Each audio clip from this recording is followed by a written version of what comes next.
Apple of Discord is a legendary Hake pulse rifle that operates on a 4-round burst firing mechanism. Apple of Discord can be acquired from completing quests or turning in legendary engrams. Since this weapon is a primary weapon, it does not have an element. Apple of Discord can consume a more powerful weapon to boost its attack value or light level. This weapon offers a plethora of optics that improve this weapon's performance, the first being GA Post. These sights are agile post sights, improving this weapon's handling. The second being GB Iron sights. The GB Iron is a standard Hake iron sight, which improves this weapon's handling. The last optic available is the SC Holo. These Hake Holo sights improve this weapon's target acquisition. The SD Thermal is a Hake thermal imaging scope, which highlights all enemies. The LB Assault is a medium-range assault scope which improves optics and range. LC Ranged is a Hake marksman scope, which improves optics and range. LD Watchdog is a Hake threat evaluation tech, which highlights dangerous enemies and guardians with charged stupors. This weapon offers a handful of perks in its column 2 slot. First being Crowd Control. Crowd Control grants bonus damage for a short time after a kill. The next being Danger Close. Danger Close increases reload speed and handling when 2 or more enemies are in close proximity. The next being Headseeker.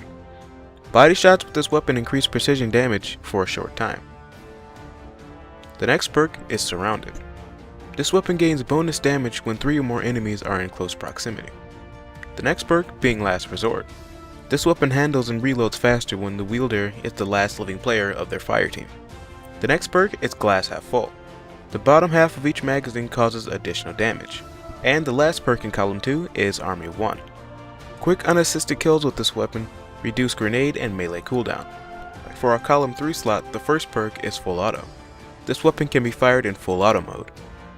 The next perk is Zen Moment. Causing damage with this weapon increases its stability. The next perk is Spray and Play.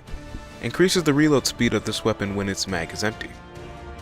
The next perk is Rodeo, which reduces the severity of this weapon's recoil.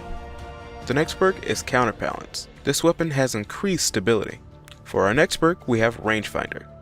Aiming with this weapon increases its effective range. For our next perk, we have Feeding Frenzy. Kills with this weapon increase reload speed for a short time. And for our last perk in column 3, we have Unflinching, which makes this weapon easier to aim under fire. The final column offers perks, which change this weapon's fire mechanics and all-around purpose. For our first perk in column 4, we have Snapshot. Aiming this weapon is incredibly fast. For our next perk, we have Single Point Sling. Switch weapons faster, move quicker while aiming. Next, we have High Caliber Rounds. Oversized rounds built to stagger targets, leaving them reeling. Their mass makes this weapon harder to handle. For our next perk, we have Fitted Stock, which increases this weapon's stability. For the next perk, we have Hand Loaded. This weapon is effective at longer ranges. Next, we have Speed Reload, which increases this weapon's reload speed. Next, we have Oiled Frame. Faster reload, reduced range. Our next perk, we have Hand Laid Stock, which increases stability and reduces range. For the next perk, we have Reinforced Barrel, which increases range and reduces the stability for this weapon. And last but not least, we have Injection Mold, which increases stability and handling, yet reduces this weapon's range. So there you have it, an overview of this beastly weapon. When this weapon is placed into the right hands, Discord is soon to follow. Alright guys, that's going to wrap it up for this episode. I'd ask you to leave a like and subscribe, and until next time, farewell.